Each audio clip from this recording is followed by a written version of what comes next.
will turn white. Your face will turn green. Your eyeballs will pop with pressure. Because our doomsday shows the living. For your strength, you're gonna need an awful lot when you see our shocker pictures. So terrifying. Good evening, and welcome back to the Lost Legacies Halloween Spooktacular. How's it going, everybody? Once again, we are back. It's that special time of year, the time of year that only comes once. Well, I was going to say once in a lifetime, but that's not true, because it comes once a year. Welcome back for everybody tuning in. This is the Lost Legacies podcast, and this is our special, very special Halloween episode. I am one of your hosts, Sam Jimenez, and with me is my other co-host. Do you want to introduce yourself? Hey guys, Matt, I'm here. And that's Matt. And, you know, guys, we've been doing this for a while. As always, you should know them. You should love them. You should be following them by now. They're wonderful guests. They come back every year. Please welcome back to the Lost Legacies podcast, very special friends of the show, Amy Cassandra Martinez and Mickey Martinez.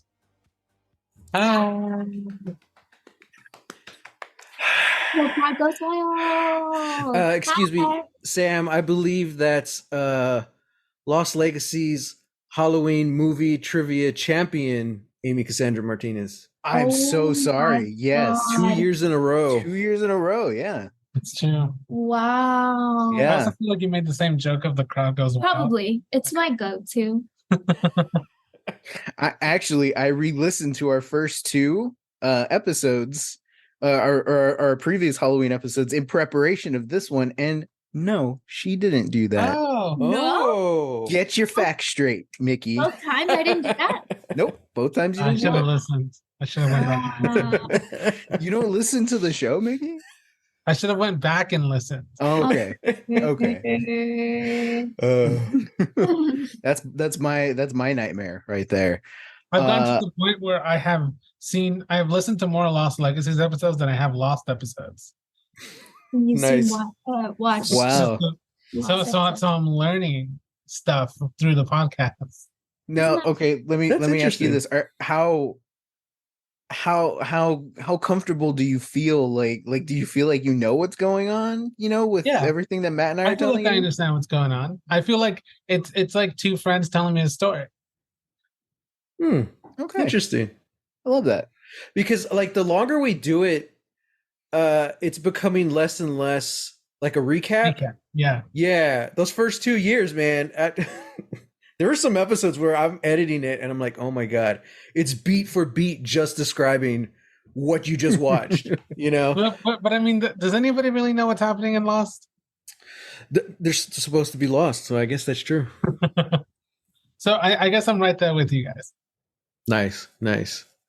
I love that. Mm-hmm. Well, everyone, we've got a special episode lined up for you. Now, what we've done in previous years is, you know, we bring on Amy and Mickey, you know, two of our best friends, horror aficionados, and we do a lot of fun stuff. We talk about movies, we talk about TV shows, we talk about all things horror and horror related, horror adjacent. This year, it's going to be a little bit different. Just like Matt and I on our show, we've had to take different steps because of the WGA strike and the SAG-AFTRA strike. We had to take a break from Lost, and we had to move over into a dark territory.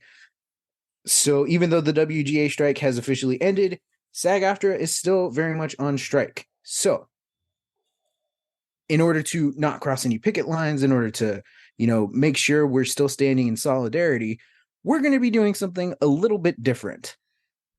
But I'm going to leave that tease just for a little bit because we've got some special announcements before I reveal what we're going to be doing. So let's get those announcements in. Okay, not too special, maybe special. I don't know, but yeah, that was one of them. I was gonna mention. We're doing things differently this year for the Halloween episode. Just because we keep saying it, just in case, but we did find a little special loophole that Dark fits in, which is why we're able to keep the podcast going, but not watch Lost at the same time. But another announcement on October 8th, which was like 2 or 3 weeks ago, Lost Legacies celebrated its 3rd anniversary. And Sam and I forgot. Sam and I totally forgot. Like, Whoops. I realized like 2 days after, and I told Sam about it. And then we forgot to mention it on the next 2 episodes we recorded. Oh my God, that's right. So, but I mean, it's 3 years. I'm proud of it. It was fun, but it's like, the first one's a big celebration. Second one's all right. And then it's like, man, all right. We'll do something big for the 5th. If we haven't all like nuked each other yet, 5 years we'll do a big party or something. Yeah. So 3rd anniversary is leather Leather. anniversary. But that's Okay. a wedding Is that classic or is that the new modern That's one? 'Cause there's- classic. The modern one is crystal/glass. Oh wow.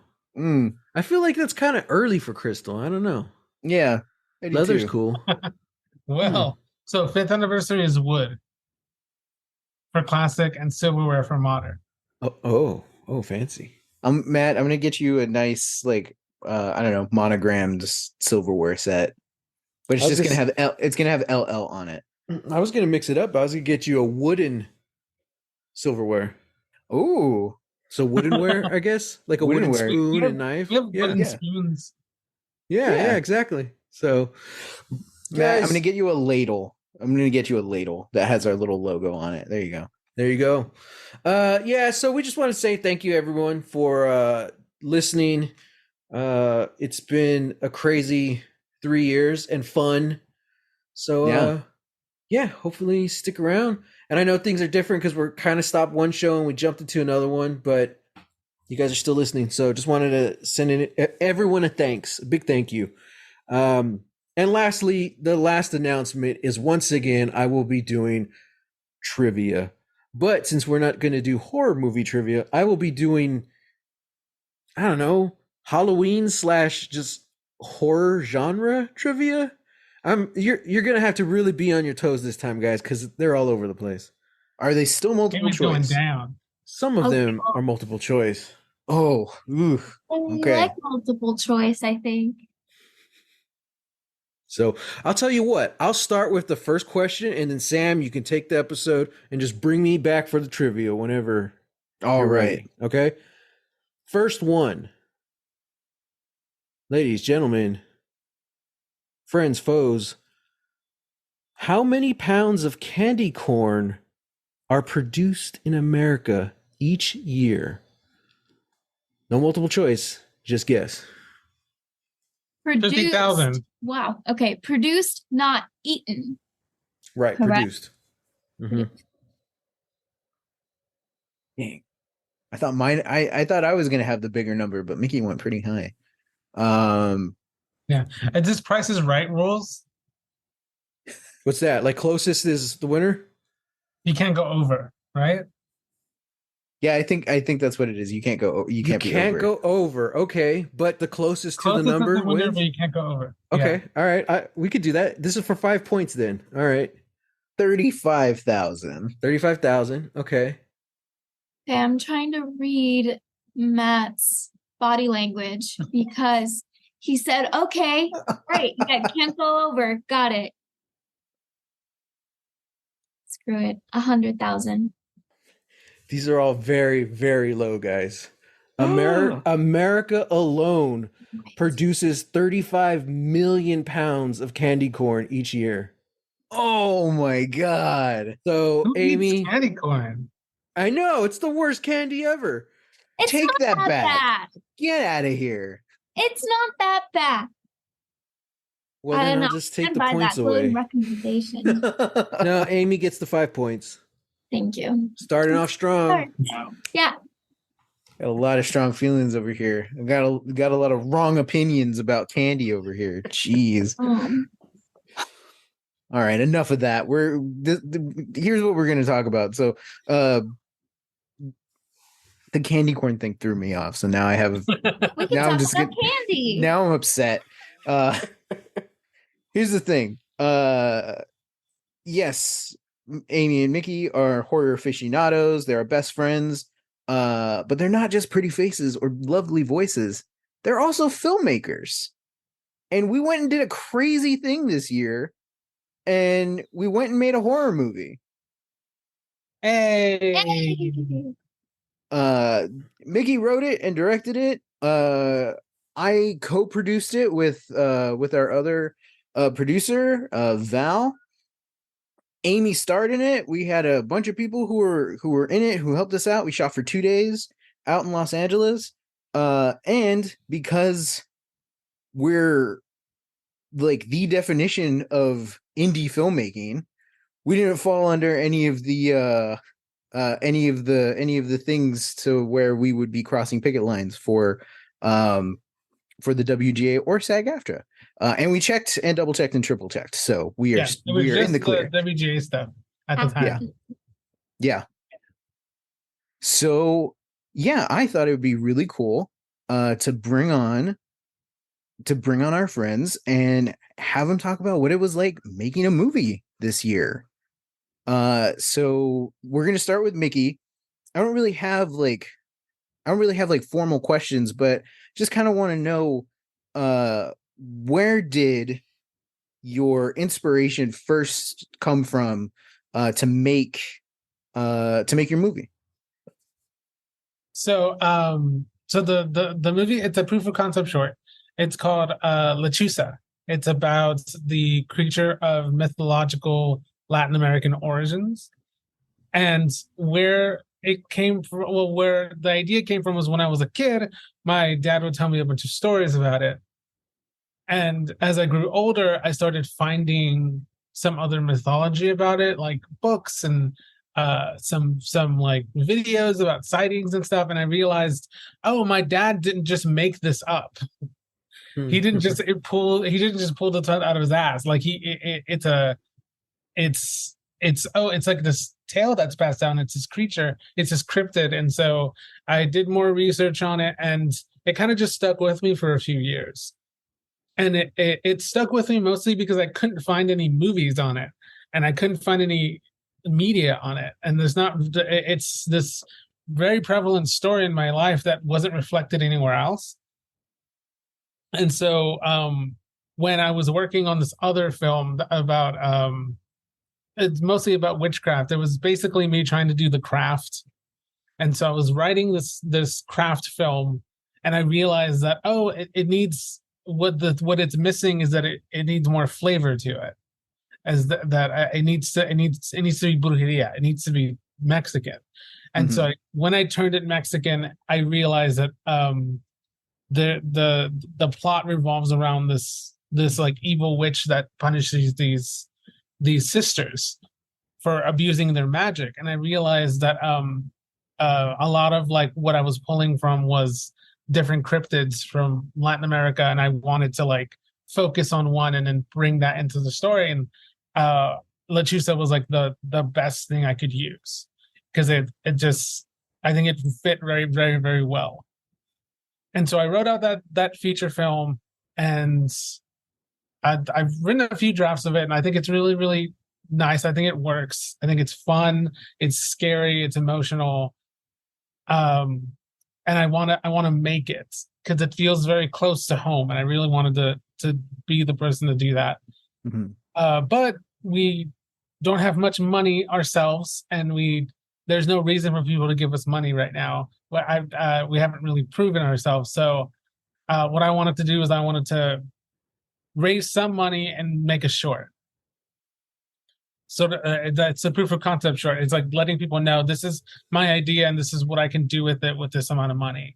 So we started raising on Kickstarter, and that's where I brought Sam in, and I brought Valerie Frederick in, and essentially we put together this little proof of concept script and this pitch deck, and it was just a bunch of these ideas and fun images and stuff that they're like, oh, this is what it could look like. This is what is in our heads. And yeah, we ended up raising $10,000. Yeah, we ended up raising about $10,000. And a big part of that is because we had our cast together. So we including Amy. Hi. So we had our cast together, and that really showed people, oh, these people are serious, and they're gonna film as soon as they get the money and all that stuff. And so when we started, we had our cast, we had our location, we had our Lechusa costume, we had our Lechusa mask. That I think is also a really big deal for people to see it. And yeah, that was a huge experience in itself, and that's like I learned so much just raising money for that and pitching it to people and talking about it on podcasts and stuff like that. It was really, really cool. Yeah, there's a story. I don't know if Amy, you want to tell this story.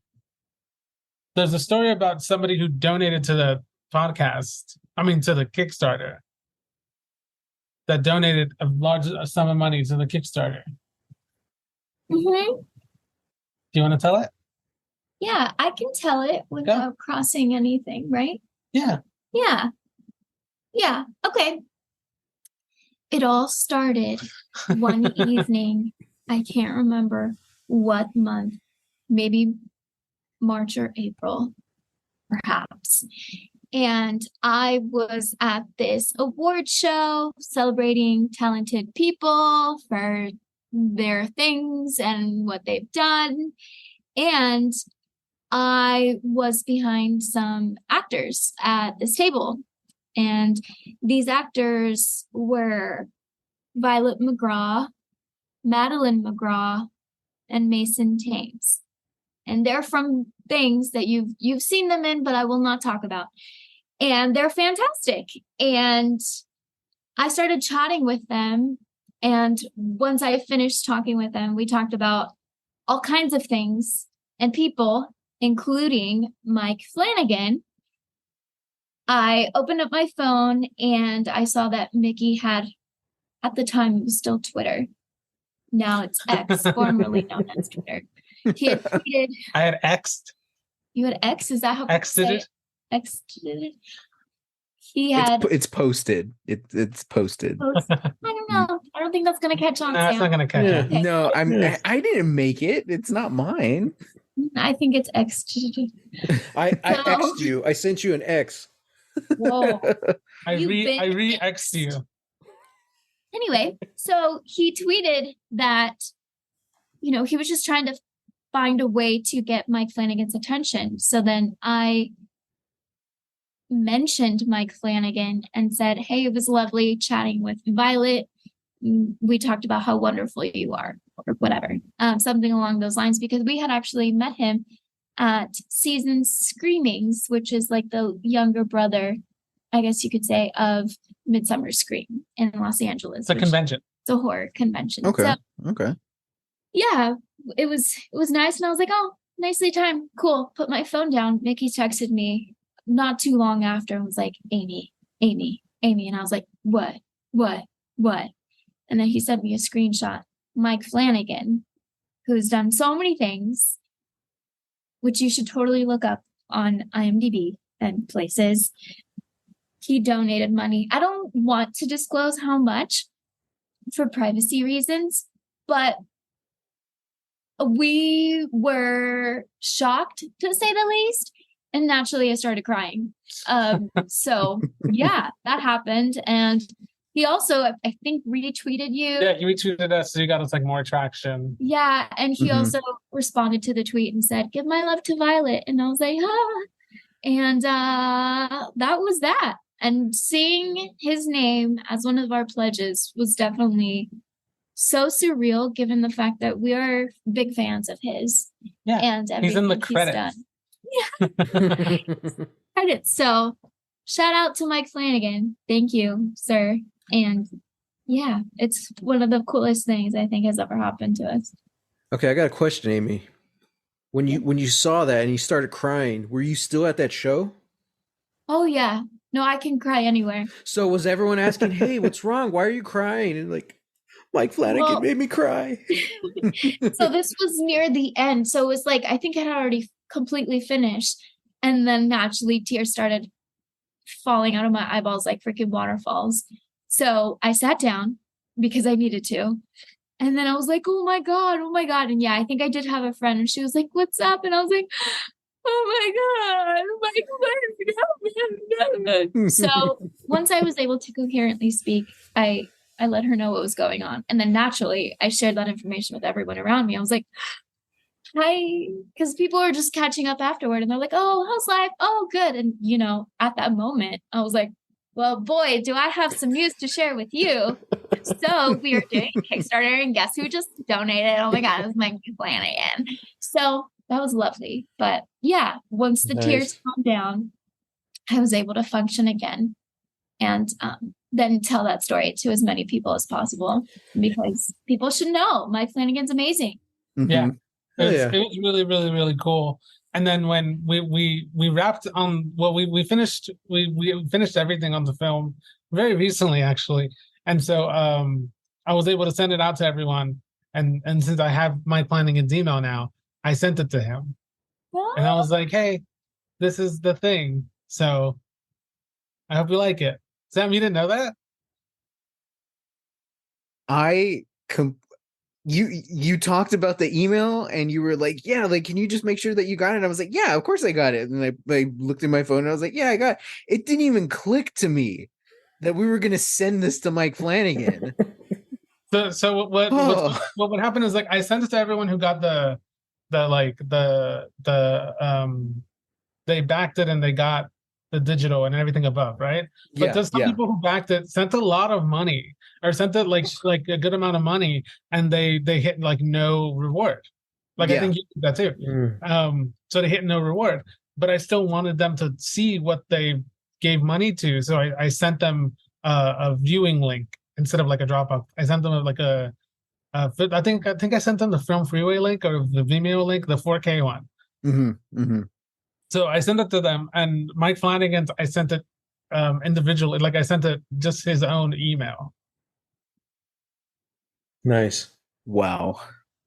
That's incredible. I also just looked up when that was, and that was February 24th of this year. I was off. Oh. It was not March, was not April. Yeah, because we were raising and then we filmed. Yeah, that makes sense. And it also it reminds me how like back to back the Quetzalcoatl and Lechuza film like fundraisers were. Yeah, because we fundraised in October for Cats or November. Yeah, those two, and then like we just turned right around and did it for Lechuza. Yeah. So it was very much we let everybody have Christmas off, and then it's like, hey, now it's back to work, Yeah, and without taking like all the time in the episode, we filmed, we got everything ready. Sam flew over here, we hung out, we filmed, and it was really, really cool. I learned so much. I mostly learned that you just got to roll with the punches. Mm-hmm. It's usually is I think the most important thing I learned. I learned how to roll with punches and like stuff like that. And then like post was its whole other process too. So, but what we ended up with something that I'm really proud of. I think it's really cool. I really like it. Is it like what I set out to make? Maybe not, but it turned into something much, much neater, just with everyone's different ideas coming in and working on it. Mm-hmm. And yeah, that's the story of like our little trip to make a short film, and we're planning on more stuff. And we not just for Lechuza, we already like have got submitted into film festivals. We're looking at more film festivals. Mm-hmm.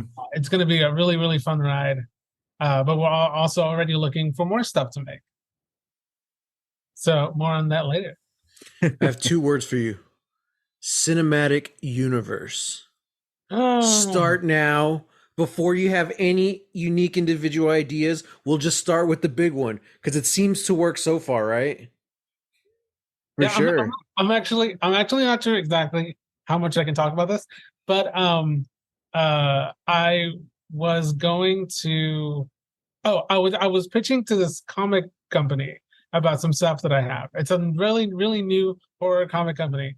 And then they like some of my pictures or whatever, but mostly they were like, hey, can you make a prequel to Lechusa as our comic? And I was like, no, that's dumb. And then I was like, wait, can I just make like a old Lechusa story that's maybe sort of like an origin story to like the myth? And they were like, sure. So I'm thinking about that, and I'm gonna pitch it to them soon. They have like a release happening, but Nice. Yeah. That's cool. Hell yeah. so cinematic universe. Cinematic universe. There you go. I said you it as go. a joke, but there we go.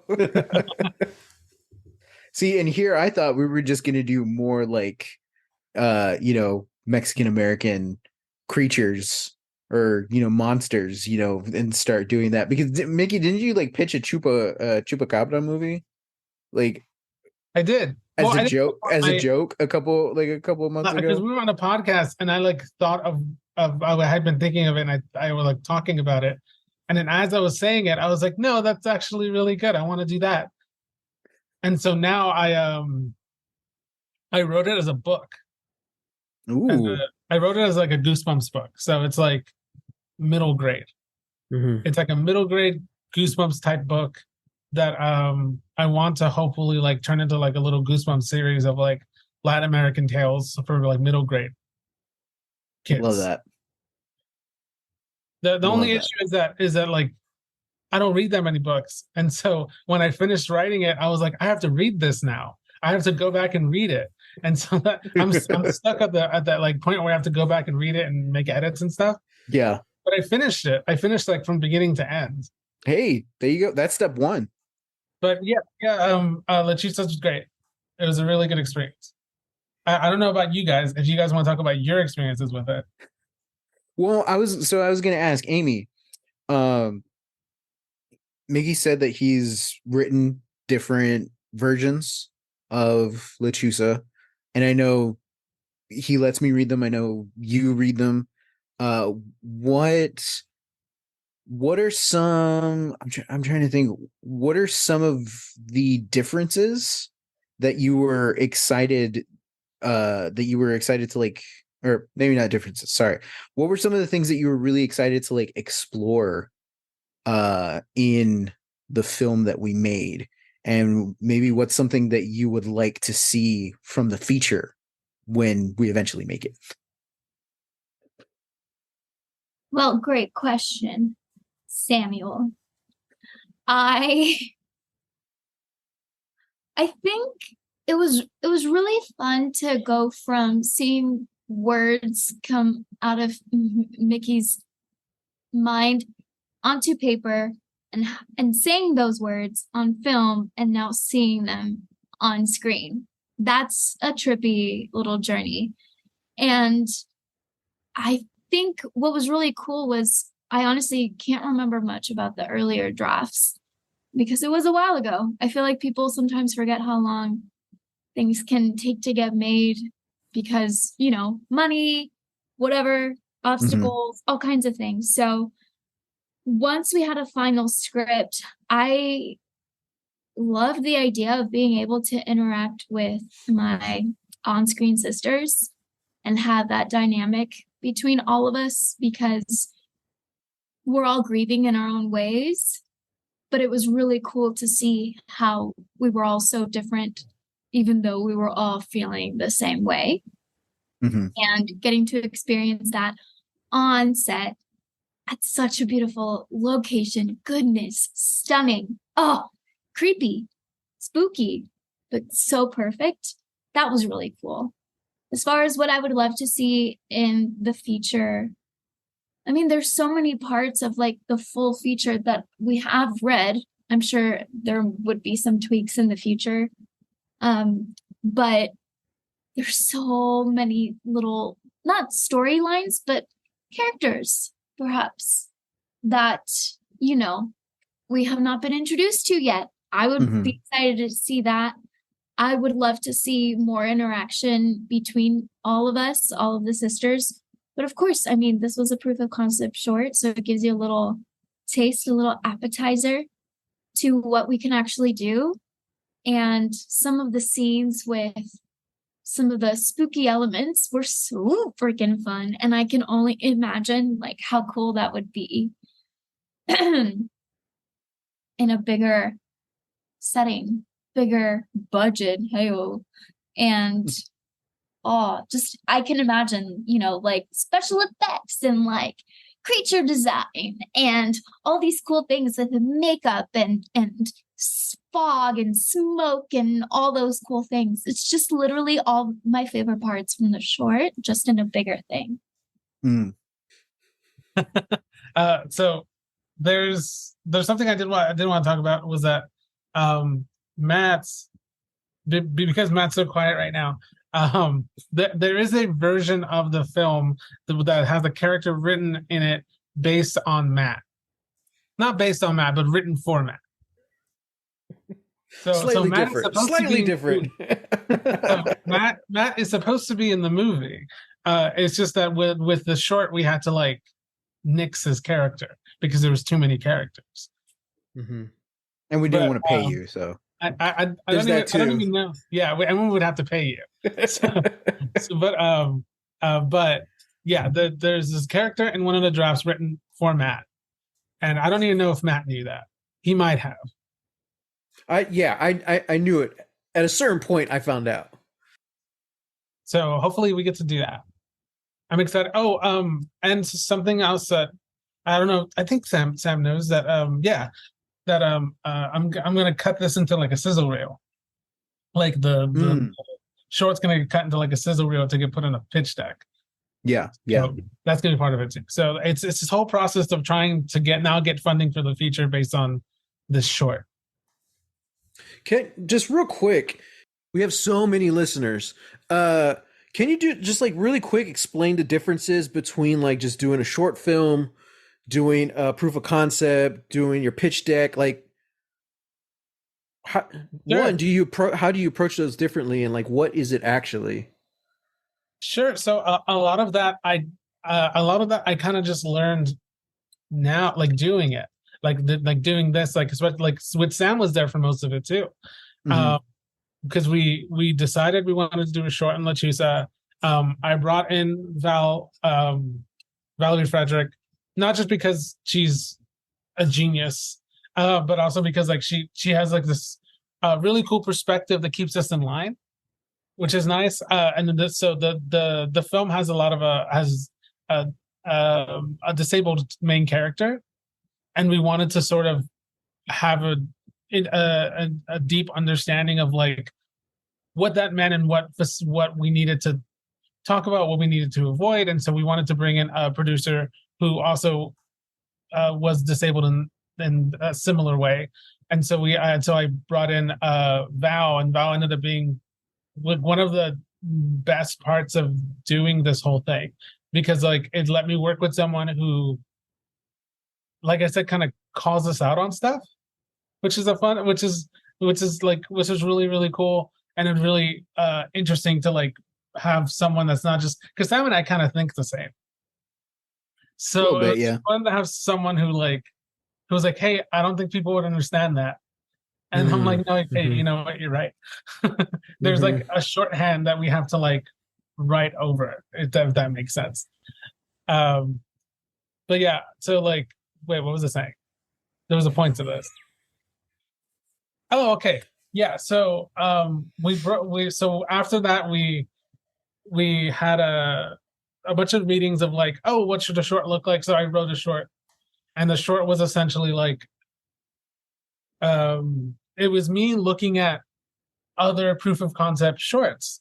So I went and I looked at movies that had shorts that went on to become features. I looked at like Whiplash. I looked at Mama. I looked at like some different horror films throughout history that started out like a short films. I watched the first like the Evil Dead short. I forgot what it was called. stuff like that. And I came to the realization of like, oh, I should get a scene from the movie. So just take a scene from the movie and film it. And then so that was the working thing for a while. It was just taking a scene from the movie. And I think I think the Kickstarter was already happening. And when I realized that, oh, I don't think that's going to work. I don't think that's the way to go because, here's what I did. I took the short script and I sent it. I shared it with a writer's group that I had. And the writer's group said, like, this is great, but I don't know what's happening. And I was like, oh, well, it's this, and this. And they're like, okay, I don't feel that. Mm-hmm. And like the audience isn't going to feel that. They're just going to see things that like look kind of cool, but they don't have any emotional connection to it. And so part of it was like, you need to see their mom die. You need to understand what the sister's doing. You need to see like the Lechusa do something, and you need to have a powerful ending. And so I had to rewrite it into what I thought was a proof of concept. I had to rewrite it into like an action, more of like a short film, I guess, something that would work on its own and still show what it is. So I guess to me that's the difference. A proof of concept doesn't really stand on its own. Okay.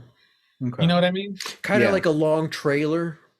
Sort of. I think, and so like we say proof of concept Lechusa film, but it's also sort of just a short film. I think part of it works on its own. I think it has its own beginning, middle, and end to it. Which I think sort of needed to be there because it's too much of a complicated story to just show visuals to. Yeah. It's too much emotion involved. And so that draft was for a while. I think I wrote another one where we realized that the sisters didn't have enough to do. And we had these great actresses that were just sitting around like being scared at something. And so we took an idea of the actual feature, which is the Lechusa sort of faces them with like their like fears. And we work that into like the short and making it a little more surreal. And I think that draft like stayed until the night before we started filming, I think. And because we started watching YouTube videos, Sam, Amy, and I were like really nervous about everything. And we started watching like horror YouTube videos. Sort of because like, oh, look how good these people made it. Like, well, we could do that. Or sort of because like, oh, look how bad this is. Like people seem to like it, and look how bad this is. We could do better than this. Like it was a combination of both things. Yeah. But all of them, or not all of them, but I guess most of them that we saw just ended with like the person dying. It was sort of just like something terrible happens and then the person dies, and like look how scary this is. And I just didn't like that. But our short kind of ended like that. It just ended with like this ominous like. And then the person probably died. And so I had that in my head, and I didn't really know what to do. We were filming, everything was sort of ready. And then like as we were filming, something sort of fall apart. And we have to we have to sort of work around it. And then another thing falls apart. We have to take that punch. Yeah. And something falls apart, and we're like, we don't need that. Okay, let's keep going. We only had 2 days to film this. That's how much money we had. It was like $100 an hour. Yeah.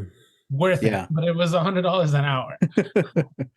And so we had like 2 days to film it, and we were like, okay, well, we need to like keep going. And that's the thing. You just can't stop. And then we reached to the point where we were filming the ending, and I realized like, oh, that there's like leeway here now. And I know what to do. And so we ended up filming for a third day at another location. Which was like the bookends of the whole thing, and that sort of that gave us leeway to sort of change the ending to just be like more cathartic and a little more thought out and a little less like, oh, and then she died. And I've heard people be like, oh, well, like if you leave the and then she died ending, that might be like people sometimes sort of like that more, but I don't like that more. So I wouldn't like the short, if it was that. And so I don't know. And I think I told Amy this the other day, where I've gotten to the point of Lechuza where I watch it and I'm like, oh, I like this. I don't care I don't care if other people like it. I like it. And that's what matters. There This you is go. something I would like if we were watching on YouTube. This is something if I pull it up and I watch it, I'd be like, yeah. Like. I would like to add that watching the other shorts that people have done on YouTube, I think that people that have never made a short would be like, that doesn't look that hard or whatever. So if anyone listening has ever wanted to make a short, has ever made a short, has made anything and put it on screen, kudos to you, because that can get very, very, very challenging. So whether Susie down the street doesn't like the ending or, Susie is a big fan, as long as like you're proud of what you did, that's really all that matters. Well, and also, I mean, as long as there's no like ill intent and like bad representation of things, and we can get very specific, but as a whole, as long as everyone had fun and no one got hurt in any kind of way, like be proud of what you did. Mm-hmm. Yeah, Absolutely. So, Absolutely. Sam, well, what's been your sort of like adventure through all this? How do you feel? How are you feeling? Well, I'm going to answer that after we get another trivia question from Matt. Ooh, okay. It's been a while, so we need to get one. All right, so this one is multiple choice, and this one is for 10 points. Oh no! Hey, No cheating. covered my ears. No cheating, Mickey. Throughout history, black cats have been associated with witchcraft and bad luck. Which of these countries has traditionally viewed black cats as good luck? A, France, B, Germany, C, Ireland, or D, Spain? Ireland. Ireland. I was going to say Ireland. You're saying Ireland, Germany, Spain, Or France? where else? France. Matt, just tell me with your eyes what the answer is. France. I don't know. Those eyes were not giving me France, Amy. They're giving me Germany. Those eyes were giving you the correct answer, which was Ireland. Darn. Woo! So Mickey gets the 10 points. Same as y'all. I'm fine. Sam chose the right answer, but he chose it second. So I know. Yeah. I'm sorry. It's kind of the thing, I feel like as a host, I feel like if I win, that might be seen as like favoritism or cheating on my part. So Sure. I'm not saying that I let you guys win, but I guess it's better that I don't. So Sure. Tell us how you really feel. yeah, how I really feel is I wish I would win, Amy. That's how I feel. Try harder, I guess. Okay, fine. I'll do that. Okay. What was the question? How do I feel about our what's been your adventure? How do you feel? What's been your character arc through all this? My character arc is learning the ins and outs of what a producer has to do. Because I've never known what that really entailed. Anytime I see like media where it's about like making movies and stuff, the producer is always the one in like the nice suit. He shows up to set, just like with a carefree attitude, like, hey, what's going on? We can make that, no problems. Like, ooh, let's cut it down a little bit. We'll save a couple of million if we, don't shoot this way, but if we shoot it that way. So it just feels like somebody who like knows 100% what they're doing, which is the exact opposite that I've been, in that I have no idea what I'm doing. And I'm just kind of, to be honest, I'm going on vibes. I'm like, okay, I think this is how this works. So like when we were like doing our little write-ups to send out to like different horror news sites and movie sites, I was like, I don't know how to email these people. Where do I email? So I'm like, I'm going to like sections of these websites where I'm like, I've never been to this section before. What is this? Like, oh, cool. Yeah, there's a contact email. Okay. What do I put in the contact? And of course I think I used my own email. I didn't use like our official email because I forgot. Yeah, I So remember it's that. just me. It's my own personal email being like, "Hey, I'm a producer. We've made a movie. Here's stuff and here's our Kickstarter things." And some people didn't respond or anything, but I actually did get a lot of responses be like, "Hey, that's great. We'll do a write up for the site." So fantastic, cool. Here's all the details. So that was fun. Uh, and then I guess just like sitting, a lot of what producers do is also just sitting in interviews and just being like, "What do you need? What do you want to do?" Mickey, does that sound good to you? Okay, cool. That sounds great. Let's do it. Because I feel like the goal is to cater to the direction of the writer and director. In this case, it's you. So I'm just like, cool. How does that fit the aesthetic? How does that match your pitch deck in your mind? And is this person going to be a good fit? They feel like a good fit. Hey, this interview was a blast. Can't wait to work with you. That's kind of how it feels. And then I was on set for 2 days, uh kind of as like a PA because we didn't really have PAs. So I was just like, hey, yeah, let me go do this. Oh, okay, they're setting up here, let me go like set this little thing so they don't have to do that over there. um so yeah, 2 days of just kind of nonstop. I'm on all the time. But it was fun. It was really fun, and I can see why people do it.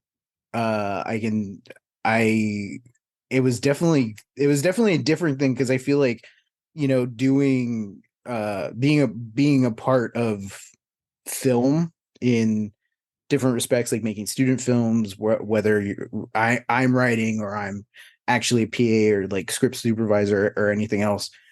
It was different because I had never just like done something like this before. But then just to get back on set, I was like, man, I loved it. Absolutely loved it. It was a blast. And then we had portals. And then we had Portos. What would you say was the most surprising thing about it? Like the most surprising thing that you learned? Ooh, the most surprising thing how fast the day really goes once you start filming. Uh it was because I tell you, it felt like it flew by.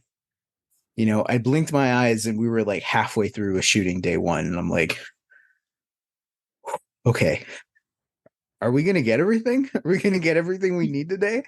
Um, but I think by that same token, a thing that I was just surprised by was just like how crucial everybody on set is. Down to your PAs, down like everybody who sets foot on the set has to be in lockstep with each other. And it was really cool once we found our pace and we found our footing, because then, yeah, even though time was still flying, we were getting our shots. We were getting the things that we wanted. Everybody was happy. Performances were up. Yeah, that felt really good. So, and that was really nice to see everyone sort of just working in simpatico. Yeah, it's like you don't understand when you get to set, the ground's gonna start moving under your feet. Mm-hmm. The first time you step on it, it's kind of like one of those moving things in an airport. The first time you step in it, you're like, oh shit, I didn't know that the ground was gonna move like this. And you're just kind of stuck in it, and you stumble for a bit, and you're like, oh, I don't know if I can walk like this. And then once you understand, and everyone starts moving with the ground's still moving, but you're like keeping your pace with it. Mm-hmm. That's it's some of the coolest thing I've ever been a part of. And I've been on some sets.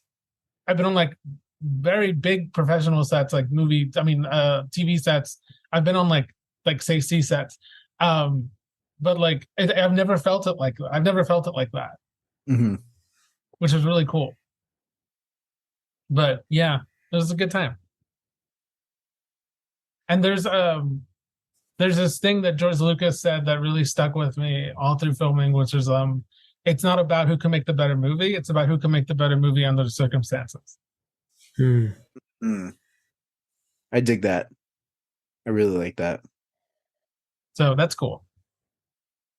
So, we've talked about filming. We've talked about, our different roles in it. Wanted to just ask,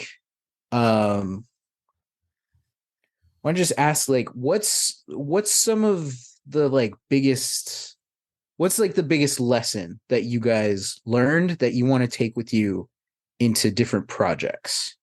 And if we can, Amy, we'll start with you. Well, Samuel, another great question. I feel like I'm in trouble every time you say my full name.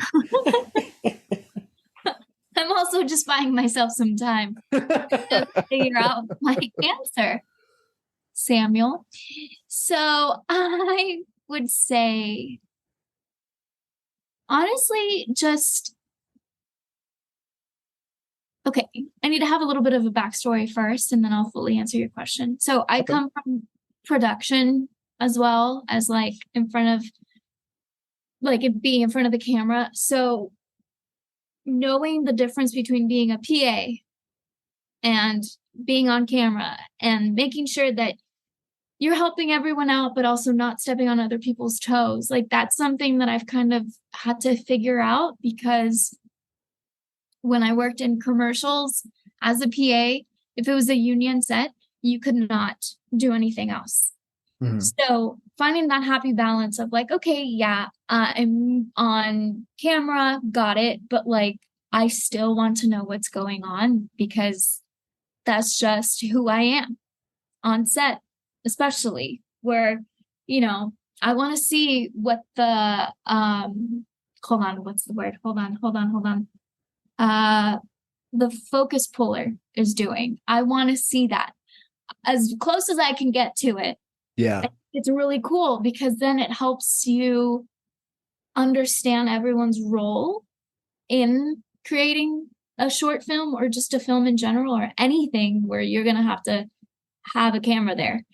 And it allows you to make everyone's jobs easier, I would say. So it's like, oh, okay, cool. If moving like this, or if moving slower makes the focus puller's job easier, and it still lines up obviously with what the character would do and the director would be happy, then do that, right? It's all a team effort, and finding that happy balance of not stepping on other people's toes, not being like too nosy, but also being curious enough where it helps you out, it helps them out. Yeah, I would say that, especially because I don't think I've ever seen a focus puller before, and that was my first time. I was like, could not do what you're doing. No freaking way. That's insane. Insane. Yeah. So I think that was just one of the things that I learned. Rad. I love it. Mickey, what about you? I learned that I think the biggest thing that I took away from all this is from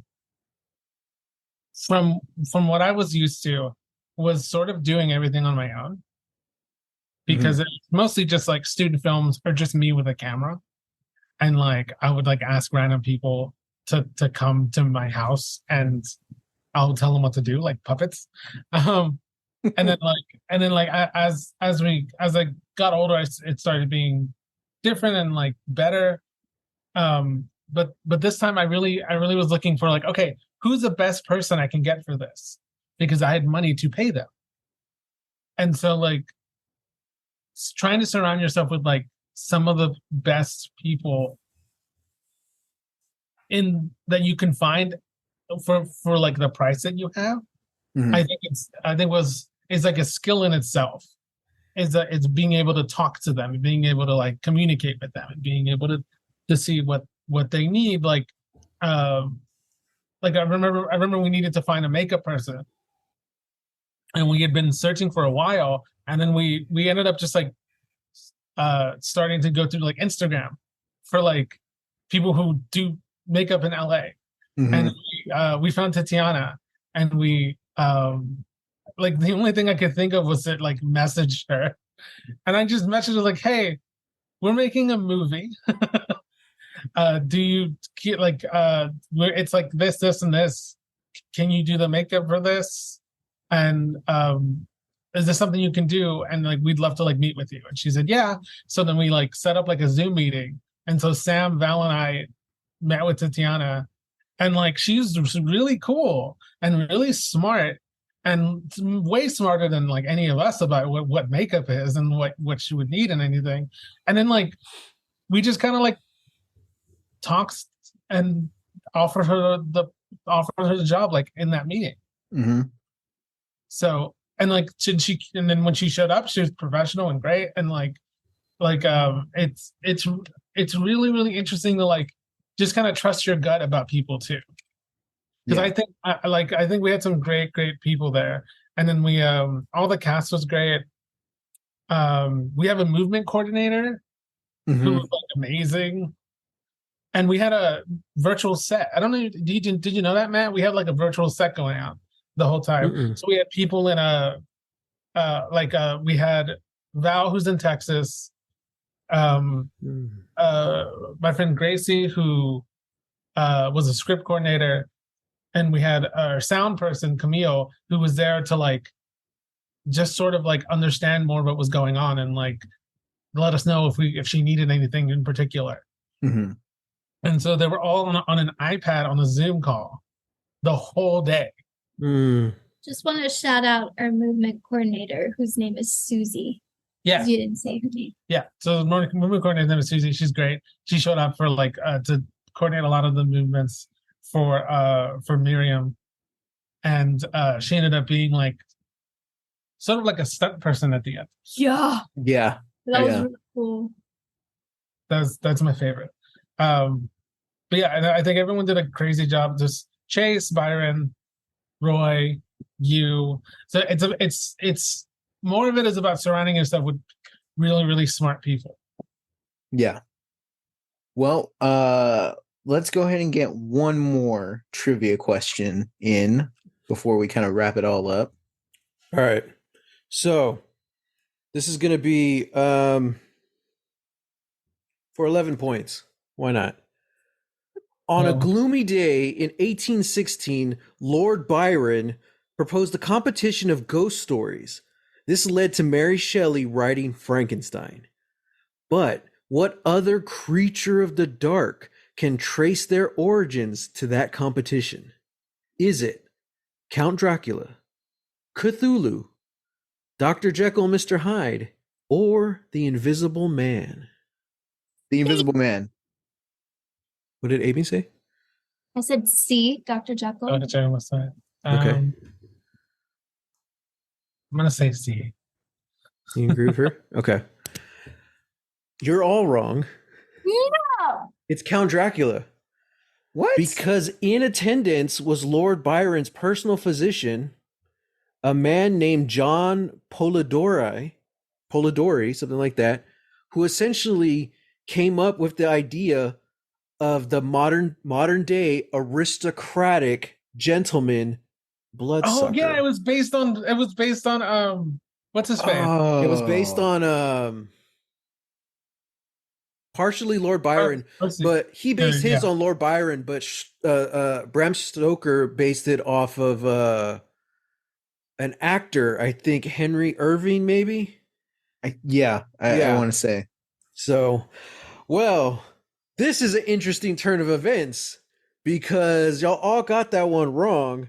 So by default, that means Mickey wins this year's Lost Legacies Halloween Horror Trivia Palooza. Hey. The crown has been passed. Let me give it to you. No, You could just he has take to the lower crown, his head. Mickey. You have to lower your head, yeah. I got thee. I'm just kidding. There you go. Wow. Congratulations, Mickey. I You get to win have this for a nothing whole but year? our respect.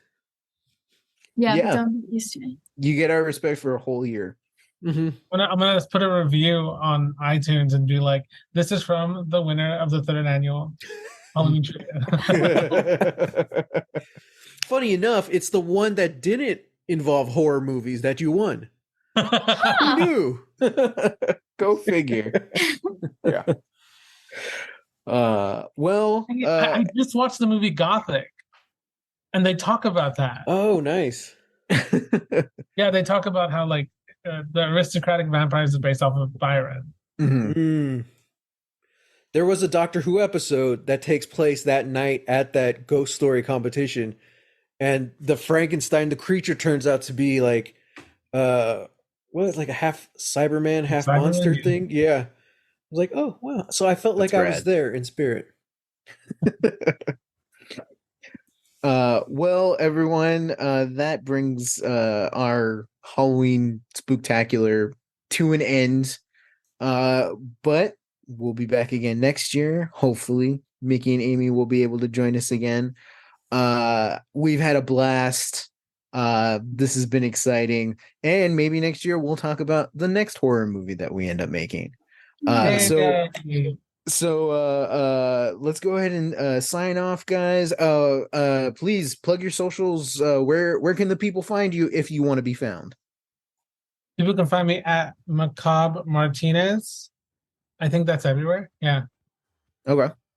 Yes, you can find me on most places at Amy Cassandra MTZ. On TikTok, I believe it's Amy Cassandra MTZZ. And Why is that? because I have created another account and I forgot.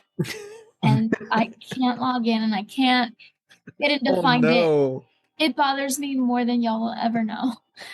But yeah, there and just, here and there. Nice. Guys, I'm on X, formerly known as Twitter, at _Matt Jimenez, and on Instagram at Holy Hand Grenade of Antioch. And you can find me on X, Twitter, Instagram, and Threads at Reel, that's REEL, Texas Weirdo. Well, that's it for us. So until next time, Happy Halloween! happy Halloween! Oh, oh, oh, oh.